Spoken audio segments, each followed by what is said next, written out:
Two neighboring cities, both with top-rated schools and beautiful homes, but choosing between Belmont and San Carlos can save you either $300 a square foot or give you that downtown walkable lifestyle that you've always dreamed of. Join me every Monday at 5 p.m. for my latest videos. Today we're gonna kind of talk about the differences and the similarities between Belmont and San Carlos because these towns share a border, they're super close to each other, and I've been getting a lot of questions recently from you about what are the differences between these two towns. And having been a realtor here for almost 20 years, I'd say two towns that are so similar, they're also like quite opposite. And it's not common that I'll see people looking very actively to buy in San Carlos and Belmont. Usually people are more focused on one town versus the other.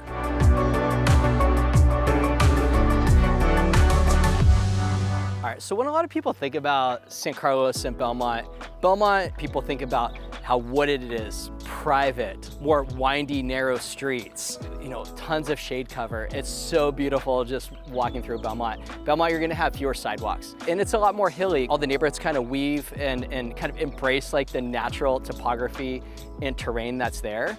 Whereas in San Carlos, you're gonna see streets that are a little bit more in a grid with sidewalks like you can kind of see here, streetlights, very different vibe. Right? And that's kind of a stark contrast between the two towns. Again, not like a good or bad thing, but just very different. And people who are drawn to more privacy and quiet, more that nature feel, they might be drawn a little bit more towards Belmont. Whereas in San Carlos here, like we're up in the hills, we're just across from the park.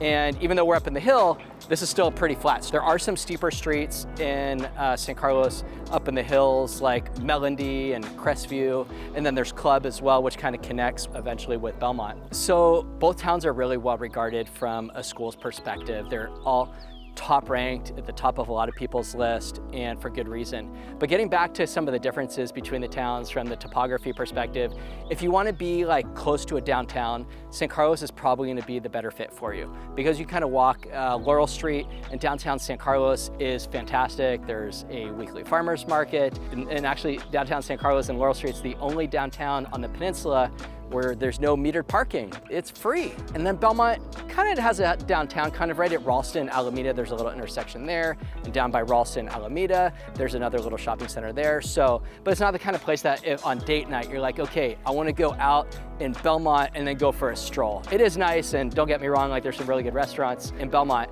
but San Carlos is more of a date night destination. You park your car, you walk around, then you can go have dessert. It has a little bit more of that vibe. Downtown San Carlos is very similar to downtown Burlingame from that perspective, just kind of being one long street, collection of different types of shops. Downtown San Carlos has a lot of mom and pop shops, great restaurants. It's very close to Caltrain. And then in the flatter part of Belmont, that's gonna be right near Nesbitt Elementary School, which is kind of in between Old County Road and the 101 freeway, and you can find some really cute ranch style homes in there. When people kind of think about that, it has less of the feel of like Belmont when you think about all the trees and the windiness, but if you want to be flat at a more reasonable price point, that's gonna be your spot. And if you kind of want to explore any of these neighborhoods in Belmont or San Carlos a little bit more seriously, or you have some kind of questions about it, and if walkable dining and shopping is really important to you, then drop me a line. I can try to give you a sense for some of the neighborhoods that are walking distance to Laurel Street in San Carlos. That'd be Howard Park in the White Oaks neighborhood, and give you a sense for what your dollar can get you in there. Feel free to drop me a line. All my contact info is in the description below. Now, as we get into kind of giving you a little overview on the real estate here between both towns, if you just kind of take a look out here, you can see this killer view. We're up in the way at the top of the hills in San Carlos, but if you value a view, you are gonna be able to get that, fortunately, in both towns, right? And that's not actually unique to just Belmont or just San Carlos or the two of them, but kind of up and down the whole peninsula, right, with 280 and Skyline Boulevard, basically anything kind of east of 280, if you're kind of at least halfway up the hill between 101 and 280, you're either gonna get a bay view or a canyon view, and obviously that's gonna drive price a little bit higher. But a view isn't, we always talk about $1 million views, it doesn't mean it's necessarily better or more expensive, because sometimes, at least in my experience, I've been at many homes in the backyard that have beautiful views, but then the wind can kind of whip up that canyon, and it's just not that comfortable, and you don't really necessarily see that in the disclosures from the seller because maybe it didn't bother them. I'm not saying that's right or great, but just something to keep in mind. If you do get a view, that means it's all open and you could get some more wind action. All right, so we're just cruising around Belmont here, and I want to show you this little kind of shopping village here at the corner of Ralston and Alameda. You have Starbucks, you have an Ace Hardware, there's a bagel place, UPS store, Baskin Robbins, Amara, there's a karate and kung fu studio. So you have a lot going on here and a lot of action, but I wouldn't call it necessarily like a destination, but it is extremely convenient, and actually just across the street, there's a Safeway too. So if you live in Belmont, you don't ever need to leave Belmont unless you're trying to go to like Stanford for healthcare or something like that. There is a lot going on here. I wanted to show you a typical feel in Belmont here. So let's just kind of take a look over here. This is like a really cool A-frame house. This is like a little more atypical, but you can kind of see underneath. I mean, there's these huge columns that are supporting the house. You can just kind of take a look down here and get a sense, like there's no sidewalks, there's a lot of trees, it's super pretty. Now, if you're kind of home on the other side of the street, like I can see way across the canyon there, and it is super beautiful. But it's just a little bit different, right? Some people are really drawn to this feel, and then some want kind of look more for like a grid-like format with sidewalks. So I think this kind of gives you an idea. Like, let's take a look over here. There's a little bit of a retaining wall. And this is a little bit of a steeper street in Belmont, but I did want to give you an idea of what this is like.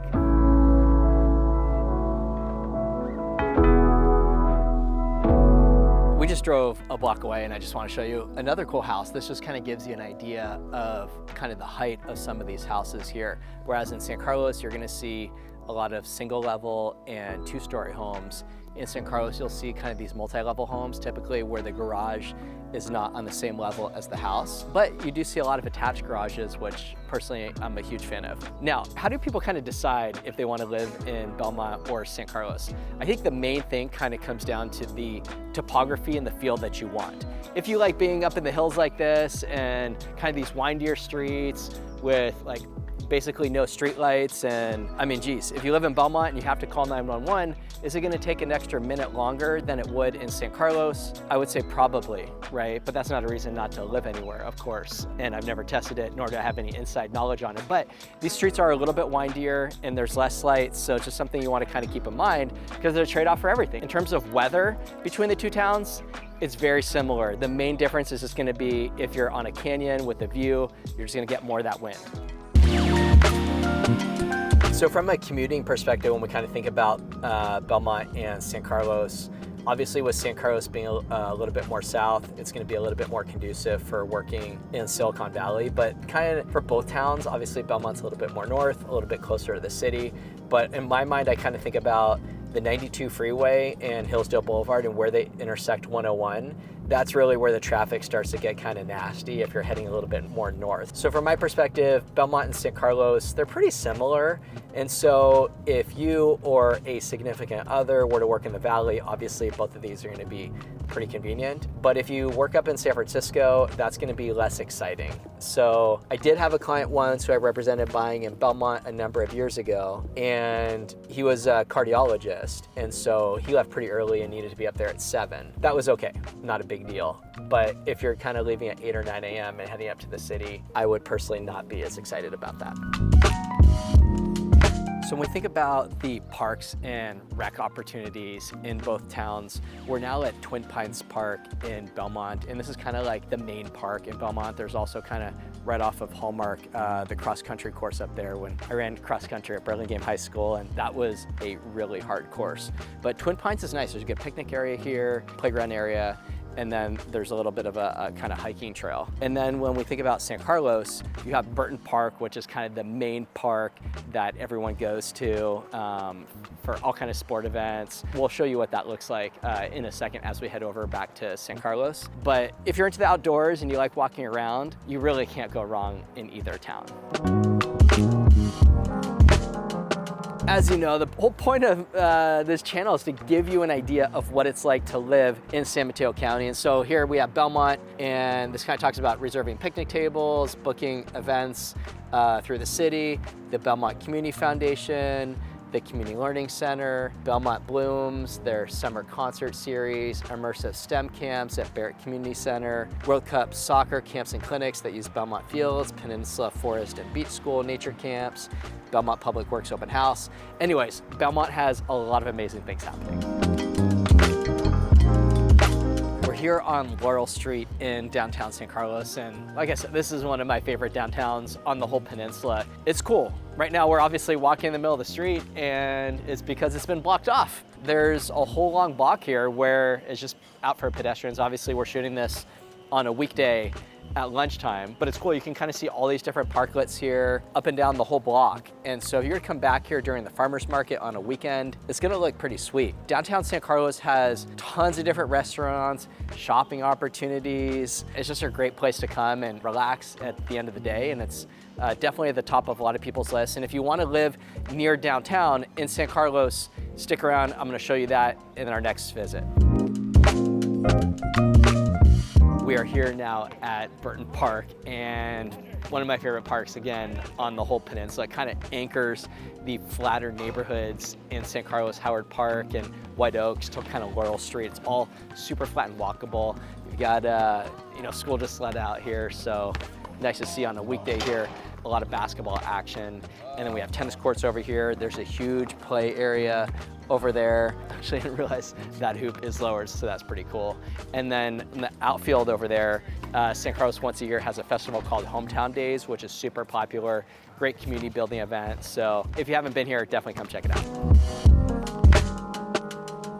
All right, now let me give you an idea on pricing and what the real estate costs in both these towns. So in Belmont, year to date, the median home price has been $2,595,000 and the average price has been $2,667,000. And then in San Carlos, the median home price this year has been $2,736,000. And then the average price though has been quite a bit higher at $2,863,000. So basically almost $2.9 million for the average home in San Carlos, which is up there for sure. So if you're kind of curious about some of the data, I think this is interesting on appreciation rates over time. So Belmont, back in 2004, median home price was $811,000. Forget that immediately from your memory, because all that matters is that 2024, the end of last year was $2,423,000, which is basically appreciation of 199%. So basically tripled over the last 20 years. And if we take a look at condos and townhomes at the end of 2024, it was $1,180,000 for appreciation of 171%, so almost doubled. So let me tell you about San Carlos data. At the end of 2020, the median home price was $2,072,000, and then ended last year, 2024, at $2,405,000, so an appreciation rate of 16%, which is pretty good over a 4-year period. And then if we talk about Belmont, Belmont ended 2020 at $1,888,000 and ended last year at $2,423,000 with appreciation of 28%. Belmont was almost double than what we saw in San Carlos, but